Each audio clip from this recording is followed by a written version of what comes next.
good. We got a lot of people, of course. We have a lot of people today when I'm like,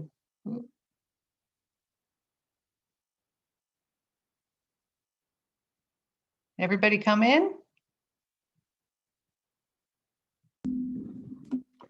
Good morning. Good morning. Excellent. Of course, like the day I went to the gym and didn't get, dressed and ready. It's got like a lot of people on here. And you still look good. Oh, thank God for the hat. How's everybody doing this morning? Good. Excellent. So I did pull up, for anybody who was here the other day, I pulled up some listing plan of action. I think we were looking for that. But I also feel like we should work on those same scripts from the other day. The ones that we had on about why list with me. So there's a few people on here that I have not met before. It's Sarah and Tyler. You guys are new. Hi. Are you in the Braintree office? I'm in Norwell. In Norwell, excellent. And what about you, Tyler? Yep, in the Braintree office, just signed on Monday. So. Woo, that's excellent. Yeah. Excellent. Diving right in. That's fantastic. It's sometimes people, especially when they're new, they think scripts is weird. Why do we have to know what to say? It sounds, maybe you think it's going to be salesy, but we really do need to know. Because what you say matters and how you say it. So here we try to figure out what are the words to say. How is it that we can get our point across? How can we help people to understand what we do? And so the other day we did why list with me, because we had Dave Jenks recently do this great class called Why List with Me. And it was fantastic. I know Teresa was there. Bill, you were there. Yeah, And John Carlos, did anybody else on here? I was there. Did you? So Sarah, are you new to real estate? Oh yeah, I just signed on January 7th. Excellent. What did you think of the class? It was great. I got a lot out of it. Awesome. Actually. Yeah, like everybody should have a note. Well, I was going to say, you have to have a notebook. Everyone needs to have a good notebook. And you will just for me, I have to write everything down. Let me see if I can pull up those scripts from the other day. Anybody have anything specific they want to work on other than than some of those scripts that we had?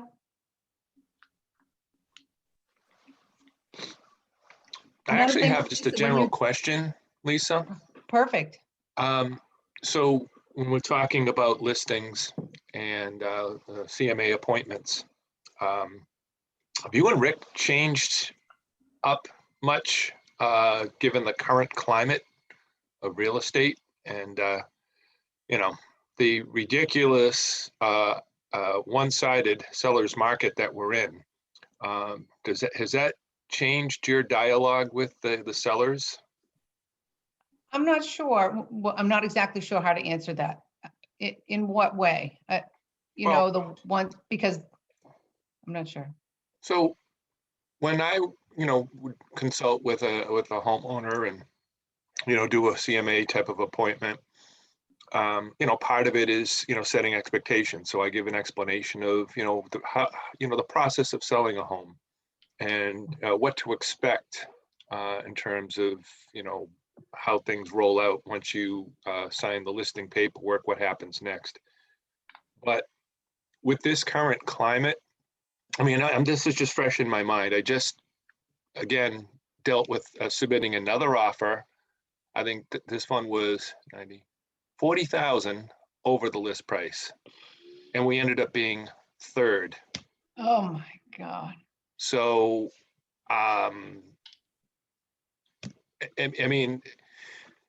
it's not difficult, in my opinion, to sell a home. I think what the challenge that we have is being chosen if they're interviewing multiple agents. Absolutely. that is like, listings are key. And I heard from a realtor last night, I mean, a mortgage broker last night, she used to be a financial advisor. She said, everything's going to be 11 to 14% increase this year. And it's going to be a wild ride. But if you are a buyer agent only, it's going to be really, really tough. Mhm. So one of the things I found that I've been doing a little bit more is, I feel like, learning more, obviously, and feeling really confident when I tell them, I just feel like I'm going in with a little more confidence because we know the houses are going to sell. Maybe that's why, sometimes you feel wishy-washy, but getting them to the right price is tough. So we have something that's coming on the market at 525. He called us twice yesterday. I really wanted 549, really wanted 549. Said, well, we're staging, we're doing the pictures, and we'll revisit that right before we hit go. But let's think about it. Do you want a bidding war, or do you want people to just, come in at that number? But we'll revisit right before we hit go. So they do push you. And he said, okay, fine, I'll take your advice. It's fine. We'll stick to 525 unless you decide that we should change it. Mhm. So we've had that listing signed up for a while, and, they're trying to push the price. Another one, What's important to them about pushing the price? it needs to be split between family members. So, like everybody, they want the most money. So And their they're- perception is if they list it higher, they're going to get more money. Right. There's a house next door that's going on much higher, but it's completely redone. And this one needs work. It's an Yeah. old house. Right. But So, again, my example I just gave of a 489 list price and they received over 530. So, I mean, it's that economic principle. The market will always find its price, especially in this current market. do you They're feel gonna like get you can top dollar. do you think you can underprice a property? I do, to the effect that underpricing it, I mean, honestly, would you like to receive, 25 offers or a half a dozen? Mhm. I don't really care for the bidding frenzy. I Right. think if you get, I mean, but honestly, if you get 2 or more offers, you're gonna get to full market value on the sale. But Mhm. yeah, so I think underpricing it too much just creates a lot of unnecessary stress. Yeah, I agree.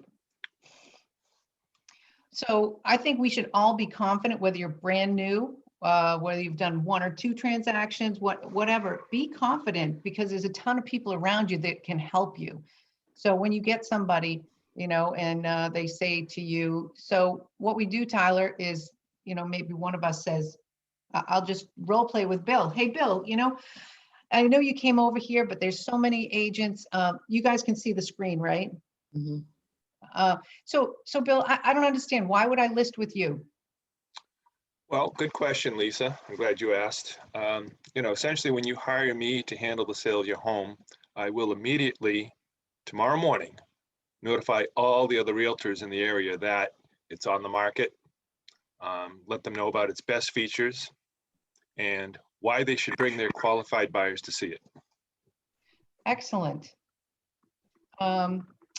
Well, what about advertising? What about advertising? Yeah, another good question. Advertising certainly key. Let me educate you about how real estate really works. Ads don't sell homes, realtors do, and I'm already investing half of my commission as an incentive for the best agents to bring their qualified buyers to your home. So as your agent, I'll never waste your money, and I certainly wouldn't waste my own. Excellent. Okay. So there's a little bit about like how sometimes we go back and forth to people and sometimes we make it really easy. Sometimes we make it a little tough. So if we were to go on and I say, well, I'm still not sure. Can you convince me? How can you convince me that I should list with you, Bill? Okay, well, Lisa, I am licensed by the state of Massachusetts to represent you in the sale of your home. I'll always place your interest above the interests of any other party, including my own.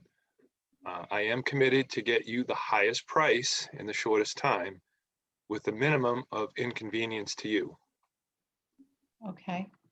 Well, will you cut your commission? Will I cut my commission? Well, many people don't understand what happens to the commission. Can I explain?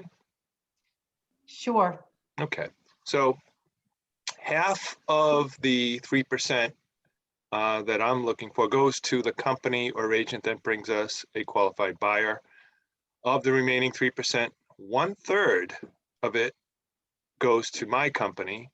Another third of it covers my business expense, and only a third of it goes to me and my family.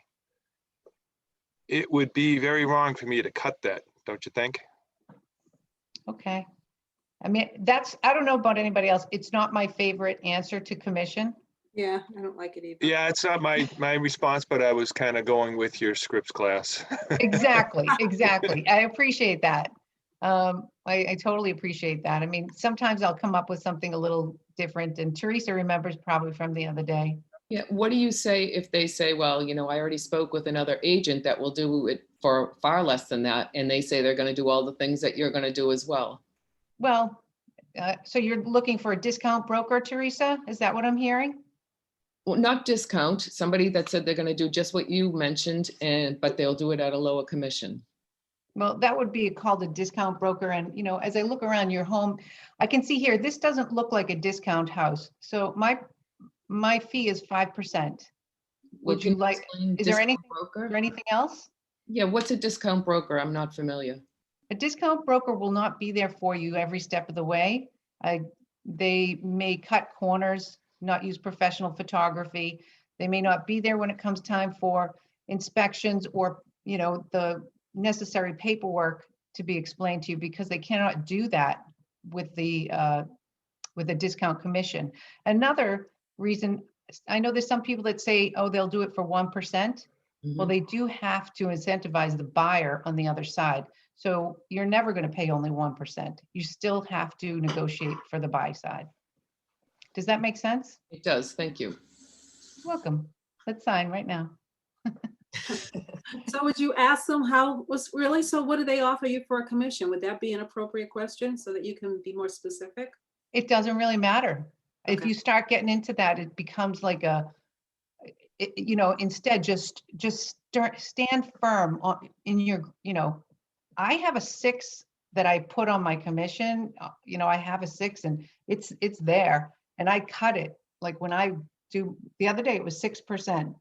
And sometimes depending on what the house looks like, I might try to just get the 6, right? And sometimes I'm like, okay, so usually I do 6, but today, because you are an expired listing and I understand, it's been very frustrating for you, I can do it for 5%. Does that sound okay with you?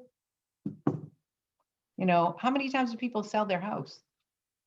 Not that often. So, they might say, well, if someone gives them 4%, well, that 4%, why don't you look and see how many homes have they sold? Because they're not going to be confident enough. You're not going to go and find a really great agent who's been doing this for a long time, taking 4%ers across the board. Once in a while, those things happen. But for the most part, if you have a confident, qualified realtor, they know the price that they should be paid. So when a person or a seller decides they want to do it on their own, and the only way that they don't pay a commission is if they have somebody who just comes, like a neighbor that offers to buy it, but if an agent comes, they still have to pay. Is that correct? If that agent demands it. And why wouldn't they? Yeah. So I'm basically working with one who it was an entry only, and we put an offer in, we got it. And the entry only is daughter-in-law. So she's done very little, but I have been texting back and forth, and like, she's like pretty much, okay, she's Right. done, they're paying 2%. I want, it's frustrating because at first I thought she was going to actually be their agent. But, so I'm stuck. And there's another reason to be a listing agent. If you're a buyer agent all the time, you have to take what's in the MLS. I mean, most times. I have tried to, and I have used a few successful times where I said I take 2.5%, not 2, and have them sign that paperwork. Yeah. But my buyer has to know that. Right. and they have to sign that too. And sometimes I'm afraid that could compromise their offer in this market. Hmm. So Tyler, do you want to, can I ask you a couple of these questions? If you can read these, you want to try that? You're just next on my screen. Sure. Okay. Have you done any script practice? No, No? this will be What did this you will be do fresh. before, what did you do before real estate? So I still do part-time. I work in media as a producer. So Awesome. I am in sales, so I do talk on, but that doesn't mean this is going to be great. That's all right. You know, it's just practice like everything, right? So Tyler, you know, you're kind of new. I don't understand, like, why would I list my home with you? Now, the question real quick before we jump in this, sorry. Am I just Mhm. speaking off the cuff or am I reading off of your script? You're reading off the script because Okay. what we want to do is you want to memorize, Mhm. internalize, and then you can, you know, create your own language. Okay. So that's what scripts is basically memorizing, internalizing. What's that third word, Bill? Memorizing, internalizing, Customize. And then customize, yeah. customize. Yeah. So memorize, internalize, customize. So in the beginning, you want to memorize what these are. And then they will become your language. And when you start to speak to clients, they will come out with your own, you know, your own language. And you'll be surprised at how amazing they work. So I put scripts in front of me. Rick was in my little booth yesterday. I put like certain scripts and he goes, "This is awesome. I love the scripts you have here." And I'm like, "I know, it's fun." So for me, it's fun. You and Rick were meant for each other. Did you We ever can have think fun about in a that? rock fight. What? I said you and Rick were really meant for each other. Did you guys ever think about that? Yeah, we can have a rock fight and have fun. Honestly, I have fun every day. So I see that. yeah. Take a video.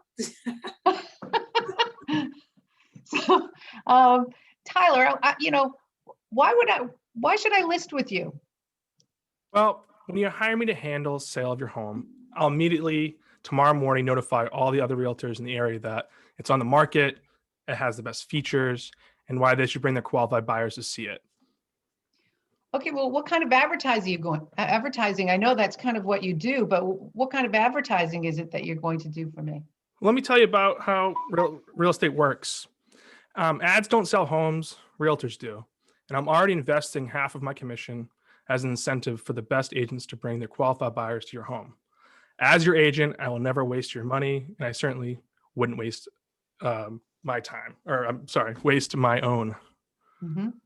Okay. So can you tell me a little bit more about you? Like you would work as my agent, is that right? Do you also work for the buyer? Yeah, I'm licensed by the state of Massachusetts to represent you in the sale of your home, and I will always place your interest above the interests of any other party, including my own. And I am committed to get you the highest price in the shortest time with a minimum of inconvenience to you. Excellent. So instead of this, can off the cuff, if I ask you, will you cut your commission? Can you come up with anything that you like or you might have heard? Sure. In the market that we're in, there's a set price and there's prices that we go by. If you cut the market, you might get a discount broker or a discount salesperson that really doesn't put the time in. It might be because they have so many listings at a discount that they can't put the time in to really do your home the right way and put in the right marketing and sales. And what we bring to the table are professional video, professional photos, and really a hands-on approach to it. So when you start cutting those commissions down, you really take my time away from your home, and your home is the most important thing to your life at the moment. And it really needs to be the most important thing to me as well. And in order to do that, we need to keep this at a professional level with commissions. I like that. Keep it at a professional level, right? You know, how much, so who has had I'm sure, Bill, you've been asked, can you cut your commission? Anyone else on here been asked that question? Mhm. Yep. What's Yes. been your go-to answer? No. That's the big one we learn in bold, right? It's like Yeah, you no, take I a deep, actually did. I I mean, it depends on the personality. In that, I'm just thinking of one situation. The guy was kind of soft spoken, and I felt a little stronger. And he, we're going through it, and I felt confident that we were gonna bring in a higher amount than what he was hoping for. And he just said, "So I got to ask, can we discount, get a discount on the commission?" Or however he said it. And I said, no, it's 5%. And he's like, okay, I had to ask. And then he signed. Everybody has to know that they just feel like they have to ask. Some Yeah. people are very bold and they'll continue to ask, but I'd say the majority of people just want they feel obligated to ask. So when their friends and family say, did you ask if they cut their commission? And, they want to kind of protect their own integrity and their, that's what I feel. Right. It's What if like you anything. It's like you go to buy a car, people say, so did you get a deal? Did you work on them? Right? Yeah. It's the same thing. And a lot of times like, no, this was the price. That's what it is. Oh, okay. Yeah, I'll often refer also, when they ask me, I don't call it commission, I call it my service fee, my Mm, fee for services. And that way, at least they understand that I charge a fee for my professional service. I'm not looking to collect a commission. I charge a fee like any other business. But I excellent. also approach it where I talk in terms of what we have to pay out to a buyer agent. So I talk about 2.5% to a buyer agent. And then of course, Right. Keller Williams gets 2.5. So when Well, you, my- About the commission, Bill and Lisa. So being on the buyer side more often than not, sometimes the buyer commission it doesn't show up on any of the paperwork. So they might be getting a 6% commission or a 5% commission, but they're only offering 2. So is that something that we should do or not do? Or what's your thought about that? Well, when we basically, as a buyer agent, we take what is offered out on the MLS. That's pretty much what the standard is. Let's say you say, you see a 2% commission and you want a 2.5% commission, or Yeah. you can put that into the offer. You can. I just feel in this market, it may be a little tough to get that to be agreed upon by the seller if there are multiple offers. Or you can get your buyer to pay you that percentage. I have had a buyer pay me to bring them through a transaction. So what I've done in the past is I put it in the contract that my commission is 2.5%, the buyer contract, that it's Mhm. 2.5%. And if there's a difference that they would pay. And would they okay with signing that? Yeah. Excellent, I'm sure. excellent. So there's a buyer's contract that says that, and that's great. So they're going to pay you that difference. It's amazing, right? Right, it just takes out the ambiguity. Oh, this is only, I mean, not that I would be looking at commissions before I take my buyer anyway, but it just takes that off of the table. I'm gonna get 2.5%. And if it's in your favor, you may wind up paying nothing because I might actually get 2.5%. And then that will go towards the cost of closing. But if it doesn't, and there's a difference of 1,000 or 500 or whatever it is, then you're ready to make up the difference. Can I ask a It- question? I'm sorry. Yeah. So what if you say, you don't cut your commission and they say, well, you know what, I spoke with this other agent, they're going to do it for 4%. Does that happen often? It does happen. And, what I would do in that case, sometimes when they're unreasonable, say, well, walk away, that's okay. You should go with them because, there are times you walk away, but there are other times where I will say, could you hold on just 1 second? I'm going to talk to the rest of my team, or I need to talk with my broker. Could you give me 5 minutes? Go outside, come back in and say, I really understand this. I really want to help you out. And you can see here that I am a professional. I got permission to do it for 4.5%. So how does that sound to you? Why go right to 4 right. and offer out a 2 and keep 2.5? Hey, Lisa, what about, because we've talked in bold about these types of scripts, and rather than the buyer approaching it as a commission conversation, I think there's a bold script that kind of flips the conversation and redirects it to a conversation about what they're looking to net in terms of the sale proceeds. Correct. Yeah. So what's more important to you? The commission you pay or the net that goes in your pocket, right? Sure. So I'll show you that, our team or I get,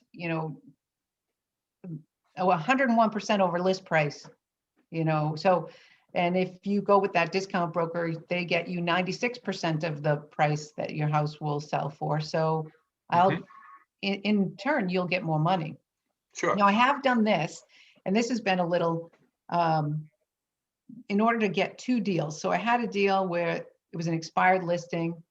She begged me for a 4. And I said, I don't know what I can do. I said, if the only thing I could do is, you are purchasing, correct? She said, yes. I said, well, the only way I could maybe do this is if I could go talk to my team members. I'll be back and let you know. So I left, I went to a parking lot, then I called her back and I said, well, we can do for 4.5 if you signed a buyer. Oh, and I had her sign the buyer agreement right there. I said, so at the same time, I told her, if you sign the buyer agreement, I can probably bring this back to my office and reduce the price of the list of your house, the listing commission. So sometimes it's like, I couldn't fight that. She was really tough, but I also sold her house for 500,000 and she bought $1 million house. So I was like, Yeah, it worked out for you. So- Yeah. And her too. That's great. yeah. So, I mean, okay, it's not like it's not like it never happens. It happens. But so I guess it's a business decision. Think about this. This is our business. What's your business decision? Are you going to take the 2? Are you going to take I took a 1.5% buyer, not just a couple months ago. They were only offering out 1.5. I was horrified, but my clients had put in 12 offers. So I was like, I'm not even going to mess with this. Just go. And I got a 1.5. Wow. But then again, this morning, my son asked me, if there's a $20,000 commission, how much do I have to put away for taxes? Does anybody know? I think, isn't it a third that you put away for taxes? It's like 30%. 25%. Right? I told him 6,000. He was like, this is horrible. I was like, are you kidding me? I'm like, well, I'd say that's 30% is 6,000. Buy some investment property and get it all off, Yeah. Yeah, that'll equal it out. I'm like, well, it's still $14,000, right? Are you It's $14,000. What's Are you- that? On what you take home or what they actually, I know like we don't get everything. For instance, like if it was 20,000 and I get like half of that, are you taxed on what you take home or what the original What commission? you take home. What What you you take home. Okay. Yeah. And then everybody's situation is different, so once you actually file the taxes, you may get more, breaks than so you may not actually pay the 6, you just put it away. And Mhm. you got more in your bank account than less. I've been there on both sides, and it's not pleasant on the old side. for sure. Exactly. Now I know it's 9:01. I feel like this goes so quickly and not everybody got a chance to do a script, but I do feel like I need to stay on time because somebody else uses the same Zoom. I do want to say one thing. I do hear a lot of people complain. So I put this up here. So many times I hear from agents, their personal stuff is getting in the way. Children, car that's broken down, whatever problems. We all have problems. Everybody has stuff. You have to learn to change your state. And this is a really good video. I remember learning to change my state. I kind of did it before I even heard any of these things in my life prior to real estate. But Tony Robbins talks about changing your state. And if you watch this video, it's a really good one about being motivated. So don't let that stuff get in your way. People are depending on you. You guys can do this. You're professionals. You're licensed. Get on the phones. I mean, the newer agents, we need to learn some scripts about how to get those appointments.